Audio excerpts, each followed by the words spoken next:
কসবায় ছাত্রী ধর্ষণ ঘটনায় শনিবার মদন মিত্র বলেন ওই মেয়েটি যদি ওখানে না যেত ঘটনাটি ঘটতো না। একা কেন গিয়েছে, কাউকে সঙ্গে কেন নিয়ে যায়নি, এমন কিন্তু একাধিক মন্তব্য করেছেন মদন। তারপরেই কিন্তু শুরু হয়েছে জল্পনা কল্পনা, অন্য মেয়েদের শিক্ষা নেওয়া উচিত এই ঘটনা থেকে, এমনটাও কিন্তু মদন মিত্রের একাধিক বক্তব্য। এরপরেই রাজ্য সভাপতি তৃণমূলের সুব্রত বক্সী তিনি মদন মিত্রকে শোকজ চিঠি পাঠিয়েছেন। দেখব। দেখুন, এই মদন মিত্র আর তৃণমূল এই দুষ্টু মিষ্টি সম্পর্ক নিয়ে আমার কোনো কথা বলার প্রয়োজন নেই।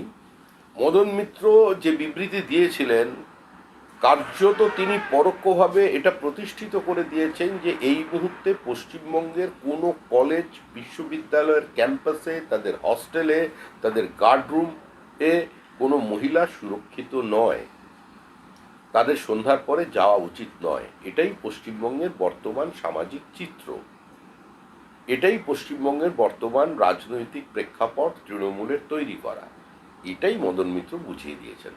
এবং তারপরে ওই চিঠি, পাল্টা চিঠি, এসবের কোনো গ্রহণযোগ্যতা মানুষের কাছে এই মুহূর্তে আর নেই।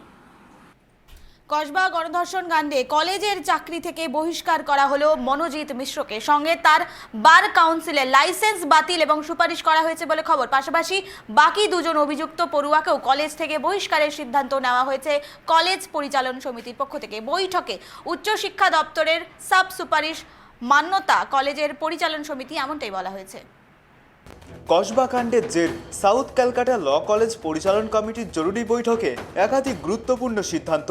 কসবা গণধর্ষণ কাণ্ডে কলেজের চাকরি থেকে বহিষ্কার করা হলো মনোজিৎ মিশ্রকে, সঙ্গে তার বার কাউন্সিলের লাইসেন্স বাতিলেরও সুপারিশ করা হয়েছে। পাশাপাশি এই ঘটনায় অভিযুক্ত দুই পড়ুয়া প্রমিত মুখোপাধ্যায় ও জেব আহমেদকে কলেজ থেকে বহিষ্কারের সিদ্ধান্ত কলেজ পরিচালন সমিতির।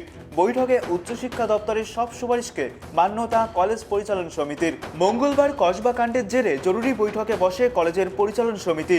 সেখানে হাজির ছিলেন সমিতির সভাপতি তথা তৃণমূল বিধায়ক অশোক দেব। তার নেতৃত্বে এই বৈঠকে একাধিক সিদ্ধান্ত নেওয়া হয়েছে। সিদ্ধান্ত অনুযায়ী বহিষ্কার করা হয়েছে অভিযুক্তদের। মূল অভিযুক্তকে তার অস্থায়ী পদ থেকে বহিষ্কারের পাশাপাশি বার কাউন্সিলের লাইসেন্স বাতিলেরও আবেদন জানানো হবে। সঙ্গে অভিযুক্ত দুই পড়ুয়াকে কলেজ থেকে বহিষ্কার করা হয়েছে। এই সিদ্ধান্তের পাশাপাশি কলেজ খোলা রাখা নিয়েও গুরুত্বপূর্ণ সিদ্ধান্ত নিয়েছে গভর্নিং বডি। এই আইন কলেজ এখন বন্ধই থাকবে, তবে সামনে যেহেতু পরীক্ষা, সেই কথা মাথায় রেখে কলেজ অফিস খোলা থাকবে। পড়ুয়ারা সেখানে পরীক্ষা সংক্রান্ত ফর্ম ফিল আপ থেকে যাবতীয় কাজ করতে পারবেন। পরিস্থিতি দ্রুত স্বাভাবিক করার চেষ্টা করছে কলেজ কর্তৃপক্ষ। তারপরই কলেজ খুলে দেওয়া হবে বলে জানা গিয়েছে। এই ঘটনায় অভিযুক্তদের কঠোর শাস্তির দাবি করছেন কলেজের সকলে। তবে কলেজ খোলা হলে তার সময় বদল করা হবে। সকাল 7টা থেকে দুপুর 2টো পর্যন্ত কলেজ খোলা থাকবে। কলেজে দেওয়া পরিচয়পত্র দেখিয়েই কলেজে ঢুকতে হবে। কলেজ পরিচালন সমিতি সিদ্ধান্ত নিয়েছে যে এবার থেকে কলেজ বন্ধ হওয়ার পর কোনো ছাত্রছাত্রী আর কলেজের ভিতরে থাকতে পারবেন না। পাশাপাশি এবার থেকে পুরুষ নিরাপত্তারক্ষীর সঙ্গে মহিলা নিরাপত্তারক্ষীও রাখা হবে। যে নিরাপত্তা এজেন্সি কলেজের নিরাপত্তার দায়িত্বে ছিল, পরিচালন সমিতির বৈঠকে তাদের শোকজ করার সিদ্ধান্ত নেওয়া হয়েছে। যে ঘটনা ঘটেছে তার জন্য কড়া ব্যবস্থা চাই এবং প্রশাসনকে আমরা সব ব্যাপারে সহযোগিতা করব তদন্তের ক্ষেত্রে। এদেরকে বহিষ্কার করা হলো এবং কলেজের সাথে কোনো সম্পর্ক থাকবে না। কাদের বহিষ্কার করা হলো? বহিষ্কার করা হলো কি হচ্ছে, পরিবার যদি চায় মেয়ের, তাহলে আমরা তাদের মেডিকেল ট্রিটমেন্ট করতে সাহায্য করব। কি হচ্ছে, আমরা চেষ্টা করছি যত তাড়াতাড়ি সম্ভব আমরা কলেজে সুস্থ পরিবেশ ফিরিয়ে আনার জন্য। যেহেতু ফর্ম চলছে, সেহেতু ক্লাসটা বয়কট থাকলো, শুধু অফিসটা খোলা থাকলো,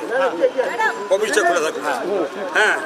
এবং আমরা চেষ্টা করছি যাতে সুন্দর হয় এবং non teaching staff, teaching staff, student তাদের যাতে আরও সুন্দরভাবে আমরা সিকিউরিটি দিতে পারি তার চেষ্টা আমরা করবো।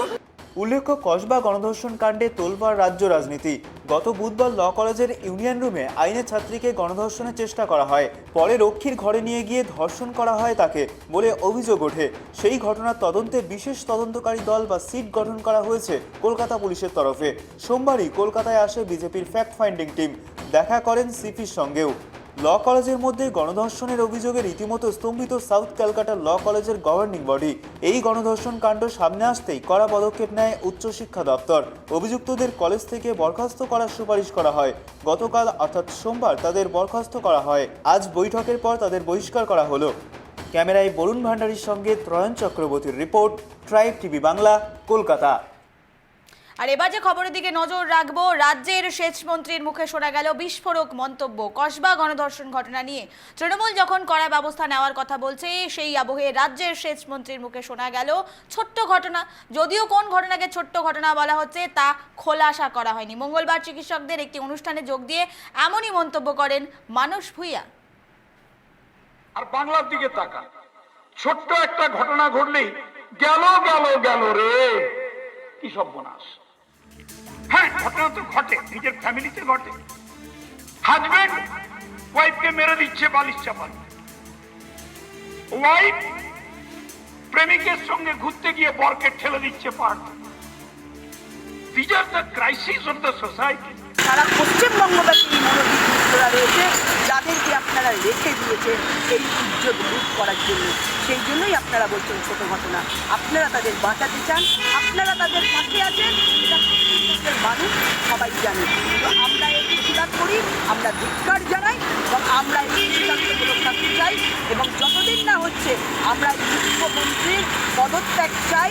এই দায়ভার নিয়ে তার পদত্যাগ করা উচিত, কারণ আমরা জানি যে যতক্ষণ না তার দেহত্যাগ হবে ততক্ষণ তিনি পদত্যাগ করবেন না। কিন্তু এই পশ্চিমবঙ্গের মেয়েরাই ওনার পদত্যাগ করাবেন আগামীকাল।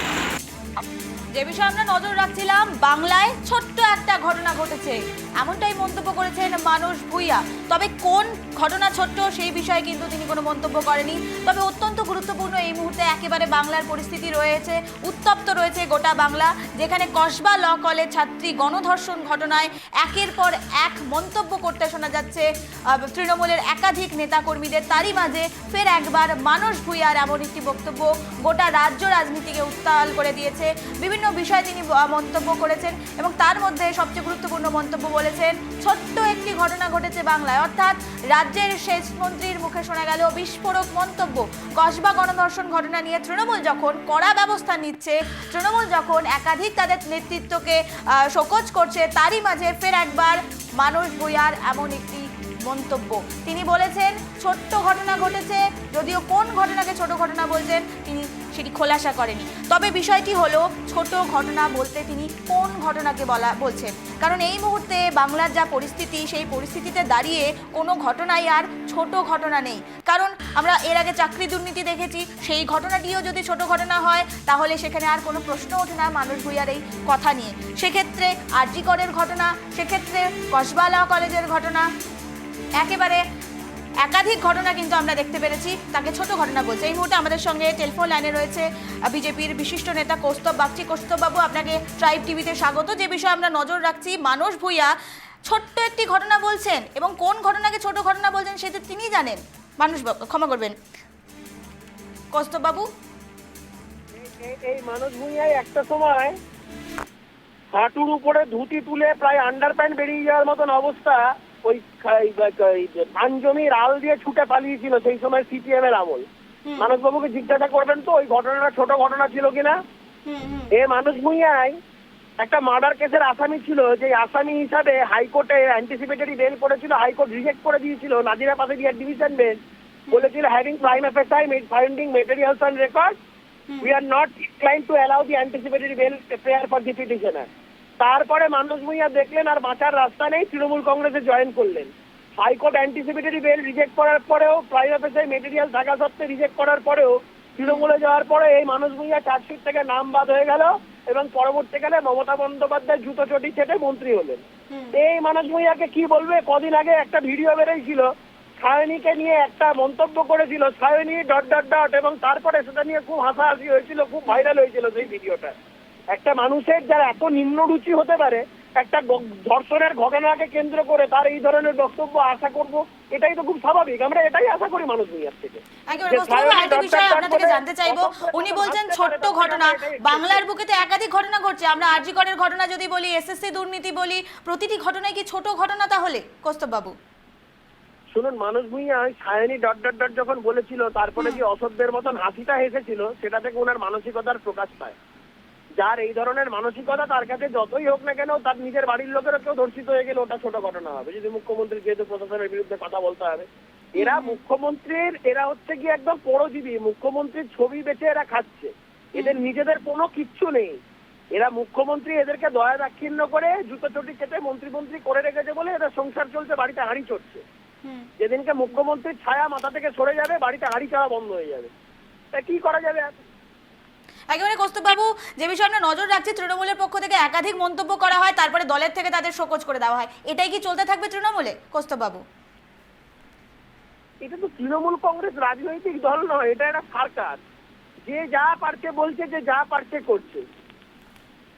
মানে অনুব্রত মণ্ডলের মতন নেতা পুলিশের তার মা মাসি উদ্ধার করে দেওয়ার পরে অনুব্রত মণ্ডল এই ধরনের একটা দলের থাকতে পারে নাকি দলের নেতা হিসাবে? তার ফোন এখন অব্দি সিজ করার পুলিশের ক্ষমতা হলো না। এটা সার্কাস চলছে, অপেক্ষা করুন।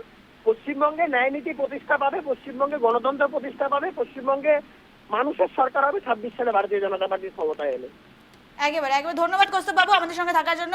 অত্যন্ত গুরুত্বপূর্ণ বিষয় আমরা নজর রাখছিলাম, যেখানে রাজ্যের সেচ মন্ত্রীর মুখে শোনা গেল বিস্ফোরক মন্তব্য। কসবা ঘটনা নিয়ে তৃণমূল যখন কড়া ব্যবস্থা নিচ্ছে, তৃণমূল যখন একাধিক ঘটনার সঙ্গে তারা পুলিশকে বলছে সে বিষয়গুলি তদন্ত করতে, সেখানেই তৃণমূলের এক নেতা এমন একটি মন্তব্য কিন্তু রাজ্য রাজনীতি এই মুহূর্তে একেবারে তোলপাড় করে দিয়েছে।